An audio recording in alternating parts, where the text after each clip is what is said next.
Alhamdulillahirabbil alamin, pada pekan keempat ini kita bisa melaksanakan perkuliahan secara virtual eh, ilmu perbandingan administrasi publik. Sebagaimana yang kalian sudah pelajari ya kemarin, bahwa latar belakang terjadinya perbandingan administrasi negara itu cukup pelik juga, karena setelah Perang Dunia Kedua itu ya, beberapa pakar administrasi publik dan bekerja sama dengan Marshall Plan, programnya Marshall Plan Amerika, memberikan bantuan-bantuan kepada negara-negara yang notabene itu kena dampaknya Perang Dunia Kedua. Melalui konferensi Princeton, para pakar mengadakan sebuah diskus bahwa kalau administrasi publik ini tidak bersifat membandingkan, maka belum dikatakan sebuah disiplin ilmu. Ya, mulai saat itulah mereka membuat planning sebuah perencanaan mengadakan sebuah penelitian yang bersifat membandingkan untuk bisa sistem administrasi publik atau teori-teori administrasi publik ini bisa diaplikasikan di semua sistem administrasi negara, biar bersifat menyeluruh. Ya, generalisasinya itu bisa dipertanggungjawabkan atau tingkat keilmiannya itu bisa dipertanggungjawabkan. Menurut Nimrod Rapaeli, tujuan diadakan studi perbandingan administrasi publik itu adalah memperoleh pengetahuan tentang ciri-ciri dari suatu sistem administrasi publik atau kelompok sistem administrasi tertentu. Kemudian mengungkapkan faktor-faktor menyebabkan sistem administrasi tertentu itu dapat berhasil atau tidak, ya, dalam negara atau masa-masa tertentu. Jadi sebagaimana kalian juga pelajari bahwa administrasi publik, perbandingan administrasi publik itu membandingkan dalam durasi waktunya, ya, sejarah, kemudian masanya, kemudian periodenya, ya, itu dipelajari apakah sama nanti bisa dilaksanakan ketika periode taruhlah Orde Baru dan Orde Lama. Menunjukkan faktor kultural, politik maupun sosial yang itu berpengaruh terhadap akses atau gagalnya suatu sistem administrasi negara. Jelas sekali ya, kalau secara kultur budaya saja berbeda, jelas orang-orangnya juga berbeda, pemikirannya juga berbeda, ya, kemudian kebiasaan perilakunya juga berbeda, maka sistem administrasinya juga berbeda. Maka untuk menerapkan sistem administrasi negara itu tergantung bagaimana kulturnya, bagaimana politiknya, dan bagaimana sosialnya. Menjelaskan mengapa perilaku birokrat dan birokrasi berbeda pada negara-negara dan budayanya berbeda. Ya, kalau merekrut jabatannya aja sudah berbeda, jelas nanti perilakunya juga berbeda. Kemudian menetapkan perubahan-perubahan yang perlu diintrodusir dan bagaimana cara mengintrodusirnya untuk memperbaiki penyelenggaraan birokrasi. Ya, jadi istilahnya itu tidak gerusa-gerusu, maka juga mengakomodir dari birokrasinya David Osborne, terutama untuk pengukuran kinerja. Tolak daripada dua pendapat di atas, maka tujuan pokok timbulnya studi perbandingan administrasi publik atau negara itu adalah pertama, kebutuhan mengembangkan ilmu, science building, kemudian kebutuhan praktik, pembangunan atau development oriented. Kebutuhan untuk mempelajari birokrasi negara-negara secara individual, ya, baik secara perilaku individual atau sebagai kelompok. Bagaimana ketika birokrasi itu dianalisis secara individual, perilaku individu atau perilaku kelompok yang nanti akan terhubung dengan budaya. Nah, tujuan ilmu perbandingan administrasi negara berorientasi pada kepentingan teoritis, pengembangan ilmu administrasi negara sebagai disiplin ilmu yang berdiri sendiri.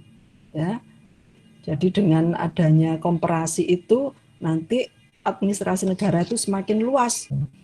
Kemudian yang kedua tujuannya adalah tujuan berorientasi untuk kepentingan praktis. atau pembangunan, ya, baik pembangunan fisik maupun non fisik. Ini tujuannya. Faktor pendukung untuk mendorong tujuan praktis pembangunan itu adalah yaitu tadi yang kemarin kita ulas bahwa semenjak Perang Dunia Kedua dan sebagainya itu ya. Nah, dari dua tujuan ini saling berkaitan satu sama lain. Karena apa? Karena tidak mungkin terjadi sebuah teori kalau tidak praktek dulu. Jadi dari pembangunan-pembangunan yang ada itu kita teliti kemudian menghasilkan sebuah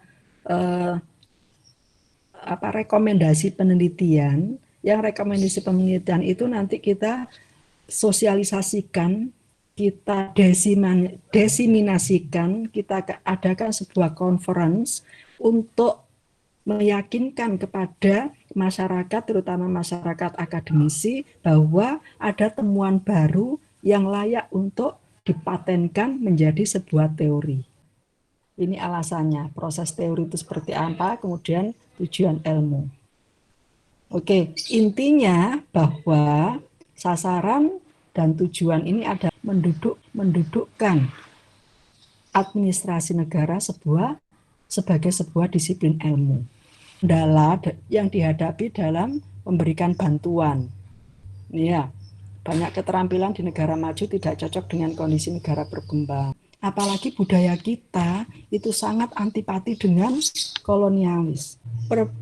Pelajaran penting dari kegagalan praktek pembangunan itu adalah pengakuan kebudayaan sebagai faktor ekologi yang paling menentukan dalam sistem administrasi negara.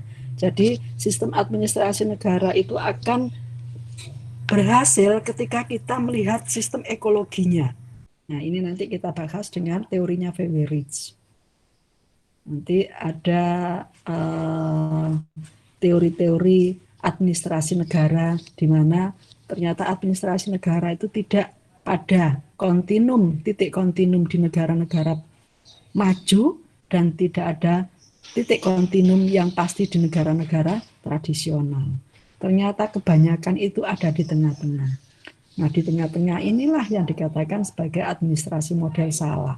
Bukan salah berarti keliru, tapi SALA. Ini adalah teori yang paling populer yang dihasilkan dari teorinya V.W. Ridge, mengenai konsep administrasi negara. Ya.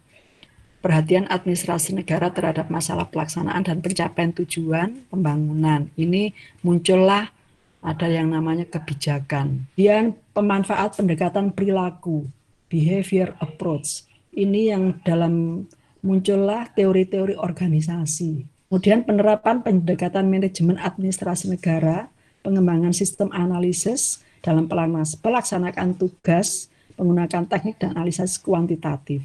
Ya, ini bagaimana kita membuat analisis-analisis yang cenderung ya bersifat kuantitatif. Nah, semakin ke sini adalah pengembangan studi komparatif memberi penekanan kepada aspek ekologi sosial. Nah, semakin ke sini adalah menganalisis bagaimana kondisi-kondisi yang ada di lingkungan sistem administrasi publik. Oke, sasaran perbandingan. Kira-kira apa saja sih yang diperbandingkan itu nanti? Macam-macam. Yang dulu itu hanya sistem administrasi negaranya, semakin berkembang ke sini adalah macam-macam. Sekarang ya pelayanan publiknya, ya kemudian bagaimana mengelola anggarannya, anggaran di desa satu dengan desa yang lain. Itu bisa nanti diperbandingkan. Kira-kira seperti itu yang bisa Ibu sampaikan. Ada pertanyaan? Pak Bu, model administrasi semuanya kita peroleh dari negara barat. Padahal di negara lain seperti Arab gitu kan ada administrasi kan berdasarkan syariat-syariat Islam. Apakah kita tidak bisa mengambil dari situ atau apa kita tetap bertolak dari barat terus? Sebetulnya ya para akademisi administrasi publik itu menunggu kalian semuanya, para generasi muda, untuk menciptakan bagaimana sistem administrasi publik ala Indonesia atau menginisiasi untuk membuat sistem administrasi negara ala Indonesia. tapi karena memang biayanya cukup mahal dan memang harus ada dukungan dari pemerintah dan tidak mudah itu ternyata. Ya. Ini yang sebetulnya kita tunggu-tunggu. Nah, kenapa kita mengambil dari negara barat? Ya karena memang yang sangat administrasi negara yang diciptakan di negara barat, terutama di negara Eropa dan Amerika, itu sangat general. Ya, dan bermanfaat. Saya tutup. Ihdinas siratal mustaqim. Assalamualaikum warahmatullahi wabarakatuh. Waalaikumsalam warahmatullahi wabarakatuh. Waalaikumsalam warahmatullahi wabarakatuh. Waalaikumsalam warahmatullahi wabarakatuh. Waalaikumsalam. Oke. Ibu tutup dulu ya.